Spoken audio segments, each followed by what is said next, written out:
આહાહા, કેવો મસ્ત મજાનો રસાદાર મુરબો બન્યો.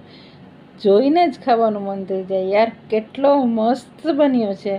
આના માટે શું જોઈએ? ખૂબ જ સરસ મજાની પાકી કેરી અને સાથે ખાંડ. ચાલો આપણે જોઈ લઈએ.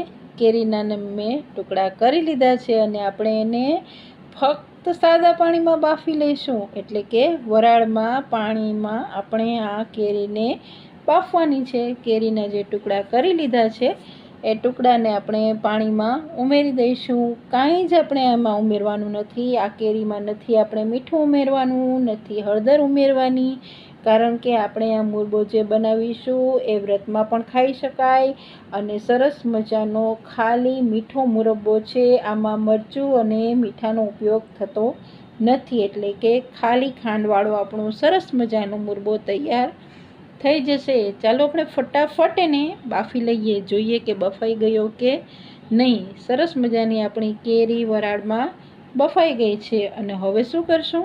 હવે આપણે એક ચાયણો લઈ લઈશું અને એક ચાયણામાં આ કેરીનું જે પાણી છે એને દૂર કરી લઈશું. જુઓ કેવી રીતના હું કરી રહી છું. આપણે નીચે કાંઠો રાખવાનો છે અથવા તો સ્ટેન્ડવાળો જ આપણે ચારણો લઈશું અને એમાં પાણીને નિતારી લઈશું. હવે શું કરવાનું? આને આરામથી નિતારવા દેવાનું છે.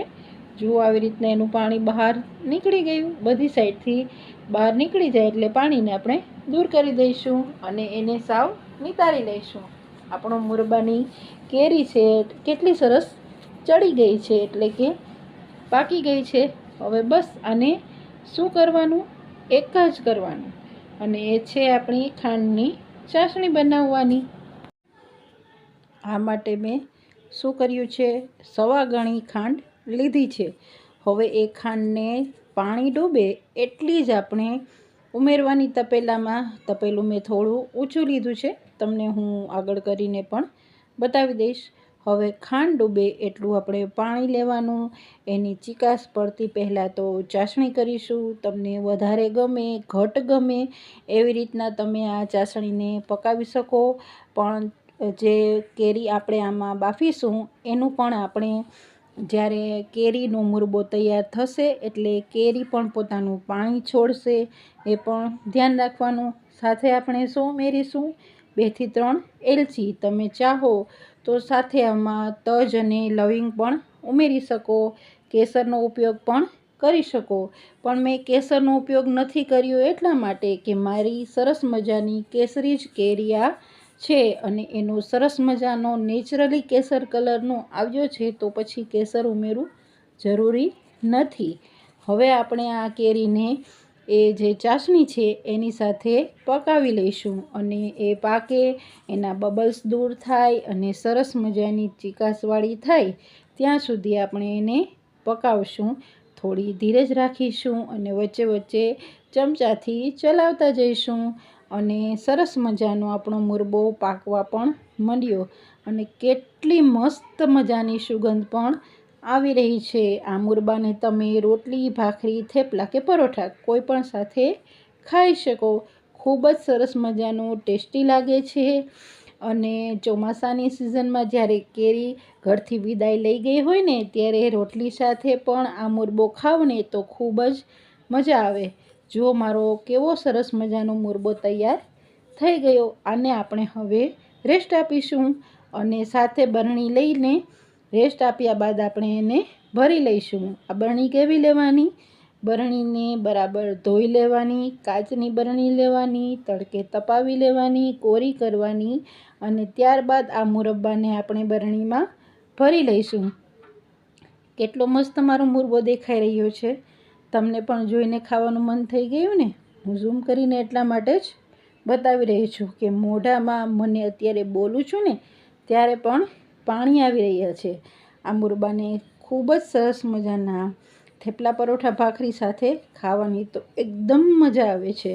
પ્રવાસમાં જતા હોય ત્યારે થેપલા પરોઠા સાથે પણ આ મુરબો લઈ જાઓ ને તો બીજા 2 જણા તમને પૂછશે કે ક્યાંથી લીધો અથવા કોણે બનાવ્યું, અને ચાખવા આપશો ને તો તમારા વખાણ કરશે એ પણ પ્લસમાં.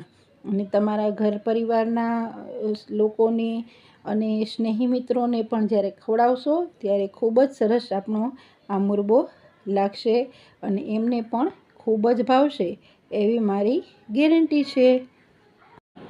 મારો મુરબ્બો તો કેટલો મસ્ત દેખાઈ રહ્યો છે. વગર કેસરના ઉપયોગે પણ સરસ મજાની કેસર કેરીના ઉપયોગથી કેસરી કલરનો સરસ મજાનો મોઢામાં પાણી આવી જાય એટલો મસ્ત મુરબ્બો મારો તો તૈયાર થઈ ગયો.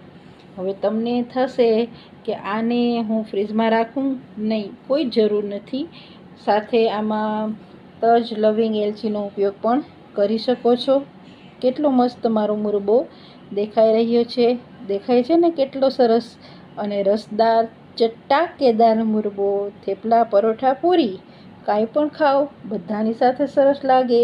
રોટલી ભાખરી સાથે પણ બીજી કોઈ વસ્તુની જરૂર જ ન પડે. શાક હોય કે ના હોય તો પણ સરસ મજાનો આ મુરબ્બો દેખાવમાં અને સ્વાદમાં કેટલો મસ્ત લાગી રહ્યો છે. તો તમે પણ બનાવો. મારી ચેનલને જલ્દીથી લાઈક, શેર અને સબસ્ક્રાઈબ કરી દો જેથી નવા વિડીયોની નોટિફિકેશન તમારા સુધી પણ આવી શકે. તો તમે પણ બનાવો. અને મારી અથાણાની સિરીઝમાં આ પહેલો વિડીયો છે, તો બીજા બધા જ અથાણા હું આ પછી મૂકી રહી છું. તો તમે પણ બાકી હો ચેનલને લાઈક, શેર અને સબસ્ક્રાઈબ કરવામાં તો જલ્દીથી કરી દો જેથી બેલ આઇકન તમારા સુધી પણ વાગે અને નોટિફિકેશન તમને મળી જાય કે નવો વિડીયો આવી ગયો છે. Thank you for watching. Bye for now.